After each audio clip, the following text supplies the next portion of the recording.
South India Shopping Mall, The Wedding Mantra, Sarikotta Wedding Collection, South India Shopping Mall.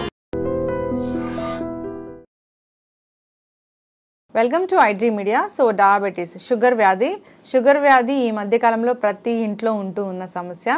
So ఎందుకు అసలు ఈ సమస్య, ఇక దీన్ని ఫంక్షనల్ మెడిసిన్ వైద్య విధానం ద్వారా ఎలా తగ్గించుకోవచ్చు, వివరాలు తెలుసుకుందాం. ఈరోజు మనతో పాటు ఉన్నారు second life nature cure hospital నుంచి డాక్టర్ పిఎస్ సాగర్ గారు, acupuncture and functional medicine specialist. Doctor గారు నమస్తే. సో డయాబెటీస్ అనేది నిజంగా మాట్లాడుకుంటే ఇప్పుడు ఒకప్పుడు కన్నా చాలా పెరిగిపోయింది. సో చిన్న వయసులో డయాబెటీస్ వస్తుంది, చిన్న పిల్లల్లో డయాబెటీస్ వస్తుంది, ప్రతి ఇంట్లో కూడా ఒకరికి డయాబెటీస్ ఉంటున్న పరిస్థితి. అయితే యాక్యుపంక్చర్ అనేది బాగా పనిచేస్తుంది, ఫంక్షనల్ మెడిసిన్ వైద్య విధానం దీనికోసం చక్కగా ఉందని చెప్తున్నారు, రూట్ కాజ్ నుంచి తీసేయచ్చని. అది ఎలాగా, అసలు ఎందుకు ఈ సమస్య ఇంతలా? సో మంచి ప్రశ్నమా. డయాబెటీస్లో మనకు 2 టైప్స్ మా, టైప్ 1, టైప్ 2, 2 టైప్స్ ఉంటాయి. టైప్ 1 వచ్చేసి ఆటోఇమ్యూన్ డిసార్డర్, వాళ్ళకి జెనెటిక్గా తల్లిదండ్రుల నుంచి వచ్చిన ఆటోఇమ్యూనిటీ కండిషన్ వల్ల పిల్లలకి చిన్న వయసులోనే వాళ్ళ ప్యాంక్రియాస్ డ్యామేజ్ అయిపోయి వాళ్ళకి ఏమవుతుందంటే కంప్లీట్గా ఇన్సులిన్ ప్రొడక్షన్ అనేది స్టాప్ అయిపోతుంది.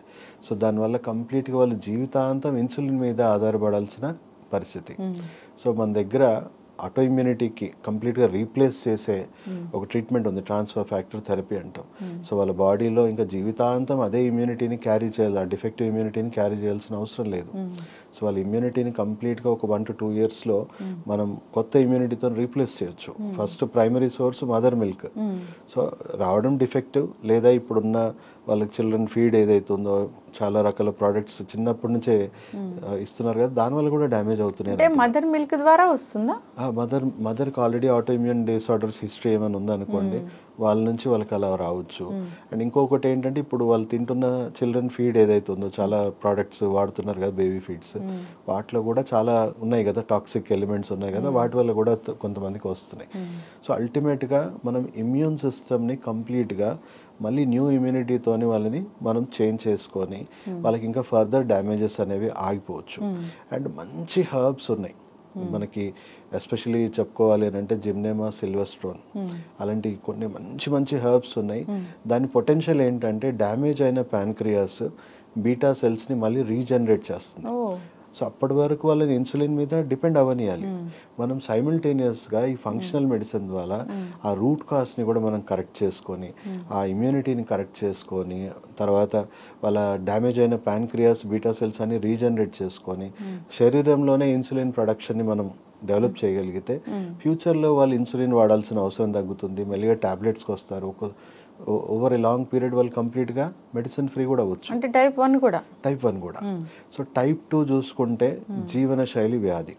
సో ఒక 30s, 40sలో చాలా మందికి బాగా హెవీగా junk food, stress, life style వల్ల బాడీ టాక్సిసిటీ పెరిగిపోయి మెటబాలిజం స్లో డౌన్ అయిపోయి ఇన్సులిన్ రెసిస్టెన్స్ వస్తుంది. అంటే ఇన్సులిన్ తయారైనా బాడీ దాన్ని సామర్థ్యంతో దాన్ని యూటిలైజ్ చేసుకునే పరిస్థితి లేదు, లేదా వాళ్ళకు కూడా కొంతవరకు పార్షియల్గా ప్యాన్క్రియాస్ డ్యామేజ్ అయ్యి ఇన్సులిన్ ఉత్పత్తి తగ్గిపోవడం, ఇవి జరగడం వల్ల వాళ్ళకు కూడా బ్లడ్లో షుగర్ లెవెల్స్ స్పైక్ అవ్వడం. సో మనం తిన్న ఆహారం మనకేమవుతుంది, గ్లూకోజ్ రూపంలో మారుతుంది శరీరంలోకి వెళ్ళాక. ఆ గ్లూకోజ్ని బ్రేక్ డౌన్ చేయడానికి మనకి ఇన్సులిన్ కావాలి, బ్రేక్ చేసి ఆ ఎనర్జీ కింద కన్వర్ట్ చేయాలి. ఒకవేళ ఇన్సులిన్ సఫిషియెంట్గా యూటిలైజ్ అవ్వకపోయినా, ప్రొడక్షన్ తగ్గిపోయినా మనకేమవుతుంది, ఎనర్జీ సరిగా తయారవ్వదు. రక్తం చూసుకుంటే ఉండాల్సిన దానికంటే ఎక్కువ గ్లూకోజ్ లెవెల్స్ ఉండడం జరుగుతుంది.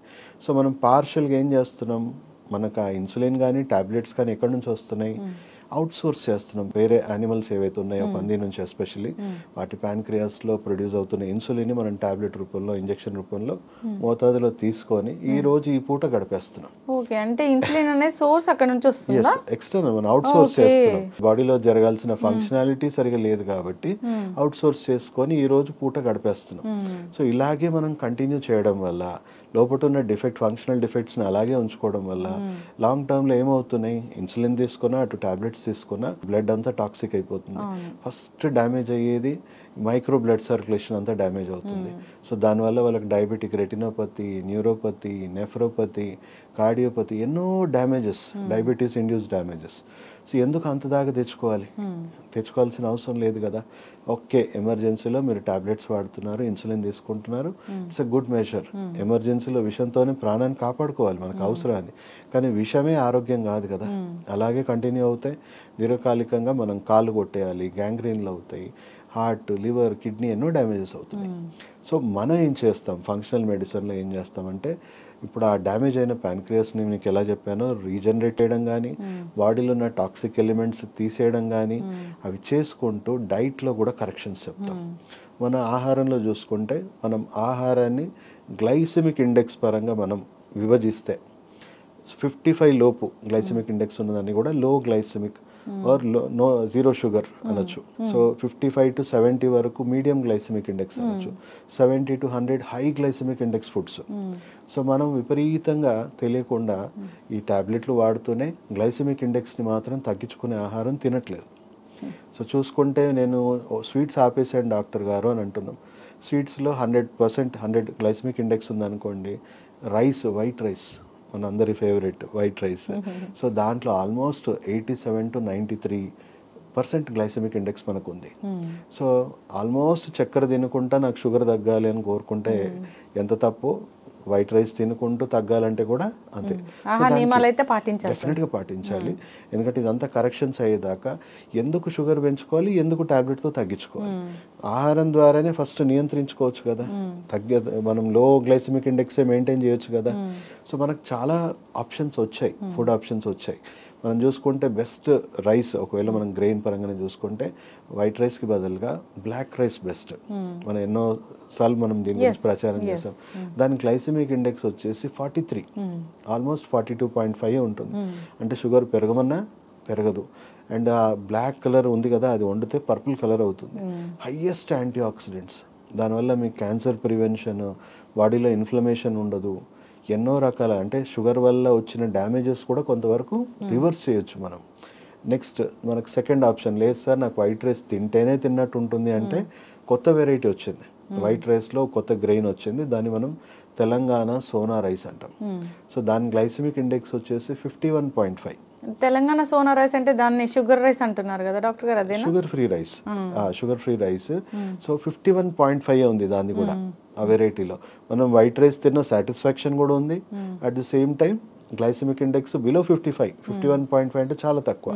సో ఇలాంటి వైబుల్ ఆప్షన్స్ మనం మన దగ్గర పేషెంట్స్ వచ్చిన వాళ్ళకి షుగర్ ఎందుకు పెంచాలి, ఎందుకు తగ్గించాలి, సో మినిమల్ మెడిసిన్తో మెయింటైన్ చేయండి. మీ బాడీలో ఉన్న ఫంక్షనల్ డిఫెక్ట్స్ అంతా క్లియర్ అయ్యేంత వరకు మనం ఎందుకు స్పైక్ చేయాలి, ఎందుకు అన్నెసరీ మెడికేషన్ ఇవ్వాలి. సో మా దగ్గర ఒక టీమ్ ఆఫ్ డాక్టర్స్ ఉన్నారు, అలోపతి ఇంగ్లీష్ డాక్టర్స్ కూడా ఉంటారు. వాళ్ళ ఆబ్జెక్టివ్ ఏంటంటే మినిమల్ మెడిసిన్, పేషెంట్కి అనవసరమైన హెవీ డ్రగ్గింగ్ ఇవ్వాలి అని ఉండదు. ఇప్పుడున్న జనరల్గా ఉన్న రొటీన్ ఇంగ్లీష్ డాక్టర్స్ మనం చూసుకుంటే, మెడిసిన్ ఎలా పెంచుకుంటూ పోవాలి, ఎలా కాంప్లికేషన్స్ పెంచాలి అనేది ఎక్కువగా వాళ్ళకి ఆబ్జెక్టివ్ ఆఫ్ ట్రీట్మెంట్. సో వాళ్ళని అందు గురించి డైట్, లైఫ్ స్టైల్ గురించి ఏమీ చెప్పరు. జీవితాంతం పేషెంట్ ఎలా ఉండాలి అనేది ఉంటుంది. సో మన టీమ్ ఆఫ్ డాక్టర్స్ ఎవరైతే ఉన్నారో వాళ్ళు ఇంగ్లీష్ మెడిసిన్ ఇస్తారు, కానీ ఎంతవరకు అవసరమో అంతవరకు. And objective goal of the treatment ఏంటంటే, త్వరగా మనం మెడిసిన్స్ నుంచి బయటపడి రివర్స్ చేసుకొని మళ్ళీ ఒక హెల్దీ సిస్టమ్ అనేది, ఫంక్షనాలిటీ అనేది వచ్చేలాగా చేయాలి. అండ్ పేషెంట్కి ట్రైన్ చేస్తాం జీవితాంతం. ఇప్పుడు చూడండి, వైట్ రైస్ రోజు తినాలా కంపల్సరీ, ఎప్పుడో ఒకసారి తింటే అయిపోద్ది కదా. రివర్స్ చేసుకొని మనం మినిమల్గా మన డైట్, లైఫ్ స్టైల్ ఎప్పటికీ మెయింటైన్ చేసుకుంటే ఎప్పటికీ రాదు. వన్స్ రివర్స్ అయిందంటే మళ్ళీ రాకూడదు అంటే మెయింటెనెన్స్ అనేది ఖచ్చితంగా ఉండాలి. జీవన శైలి వ్యాధి ఆన్సర్ జీవన శైలి. సో జీవన శైలిలో ఎలాంటి మార్పులు చేసుకోవాలి, జీవితాంతం ఎలా చేసుకోవాలి అనేది కూడా పేషెంట్కి ట్రైన్ చేయడం జరుగుతుంది. సో వాళ్ళు మెయింటైన్ చేస్తే ఇప్పుడు 10 years, 15 years దాటిపోయిన వాళ్ళు కూడా ఉన్నారు. వాళ్ళకి ఏ మెడిసిన్స్ వాడట్లేదు, మళ్ళీ మా దగ్గర రావాల్సిన అవసరం కూడా వాళ్ళకి ఉండదు. ఎస్, ఖచ్చితంగా డాక్టర్ గారు. So diabetes type 1, type 2. Type 1 అంటే అసలు తగ్గదని చెప్తూ ఉంటారు, కానీ ఫంక్షనల్ మెడిసిన్ చాలా బాగా పనిచేస్తుంది. అది ఆటో ఇమ్యూన్ డిజార్డర్ లాగా ఉంటుంది కాబట్టి దానికి ఒక పర్టికులర్ టైప్ ఆఫ్ ట్రీట్మెంట్ ఉంది. సో ఆ విధంగా ఎవరైనా ఇబ్బంది పడుతూ ఉంటే, చిన్నపిల్లల్లో చూస్తూ ఉంటాం కదా, సో ఇబ్బంది పడుతూ ఉన్నారు, చిన్నపిల్లల్లో షుగర్కి టాబ్లెట్స్ వేయాలి, అది ఇన్సులిన్ ఇవ్వాలి, అలాంటివి అంటే చాలా బాధాకరమైన విషయం డాక్టర్ గారు. సో కాంటాక్ట్ చేయాలని కోరుకున్నామండి ఖచ్చితంగా. సో ఈ ట్రీట్మెంట్లో ఏంటంటే మీరు అన్నట్లుగా సైడ్ ఎఫెక్ట్స్ అనేవి ఏమి ఉండవు. సో లైఫ్ స్టైల్ మోడిఫికేషన్ ఉంటుంది. అందరికీ కూడా డౌట్స్ ఉంటుంది, అంటే తగ్గిపోతుందా నిజంగానే, టాబ్లెట్సే పనిచేస్తాయి కదా అని. సో ఒకసారి వచ్చి చూస్తే తెలుస్తుంది. ఎస్, చక్కటి ఇన్ఫర్మేషన్ అండి. ధన్యవాదాలు.